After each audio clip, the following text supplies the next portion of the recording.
ઈસુની જય. યશાયાનો ગ્રંથ 40મો અધ્યાય 31મી કડી. ખૂબ સરસ લખ્યું છે.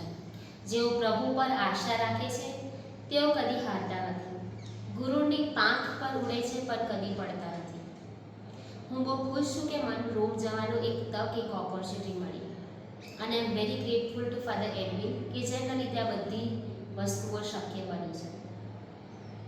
આશાની આ યાત્રા પિલગ્રિમ્સ ઓફ હોપ કદાચ જતા પહેલાં જ શરૂ થઈ ગઈ હતી. રવિવારે અમારી ફ્લાઇટ હતી અને શુક્રવારે સાંજે અમારા હાથમાં અમારા પાસપોર્ટ્સ, અમારા વિઝા આવે છે. એના પહેલાંની તાલાવેલી કે કદાચ પાસપોર્ટ આવશે કે નહીં, રિજેક્શન આવશે તો એક આશા કે કદાચ આજે તો આવી જ જશે પાસપોર્ટ. એ આશાની યાત્રા કદાચ ઇન્ડિયાથી જ શરૂ થઈ ગઈ હતી.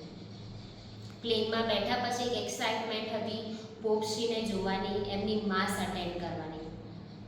28 ઓગસ્ટ અમે રોમ પહોંચ્યા. ત્યારબાદ મનમાં તો એવું જ હતું કે અમારા યુવાનોને એક રહેવાની જગ્યા આપશે, એક હોલ આપશે.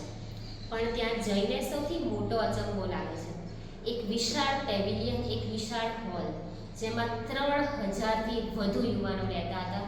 ત્યાં અમારી રહેવાની વ્યવસ્થા હતી. ફિયા ડે રોમા એ પ્લેસનું નામ. શેરિંગ વોશરૂમ્સ, શેરિંગ ટોયલેટ્સ, પોતાની સ્લીપિંગ બેગમાં રહેવાનું. અને મજાની વાત એ હતી કે અમારા પોતાના ફાધર, સિસ્ટર્સ બી અમારી સાથે અકોમોડેટ કરતા હતા. ત્યાં સૌથી પ્રથમ ને સૌથી મોટી શીખ અમને મળે છે એ છે એડજસ્ટમેન્ટની. નેક્સ્ટ ડે ઇનોગ્રેશન માસ હતી. અસંખ્ય લોકો, અસંખ્ય ક્રાઉડ પોતપોતાના કન્ટ્રીઝને રિપ્રેઝેન્ટ કરતા, પોતપોતાના ફ્લેગ્સ લેતા, ભજનો ગાતા અને સેન્ટ પીટર બેઝિલિકામાં બધા જ આવ્યા હતા. ત્યાં માસ ઇનોગ્રેટ કરવાના હતા અને ત્યાં એક્સાઇટમેન્ટ, હેપીનેસ ક્રાઉડમાં જોવા મળતી હતી કે હવે પોપશ્રી આવશે. પણ સૌથી મોટી વસ્તુ એક હતી કે whole of the world, whole of the nation was united under the faith. બધાના કેમેરાઝ, બધાના જ વિડીયોઝ ઓન હતા કે હવે પોપ આવશે, હવે માસ સ્ટાર્ટ થશે, હવે માસ ઇનોગ્રેટ થશે. પણ ત્યાં એમના બિશપે એ માસ ઇનોગ્રેટ કરી. અને ત્યાં થોડીક નિરાશા હતી કે કદાચ આજે બી પોપશ્રીને જોવાની જે તક હતી, જે ઓપોર્ચ્યુનિટી હતી, એમને ગુમાવી બેઠા છે.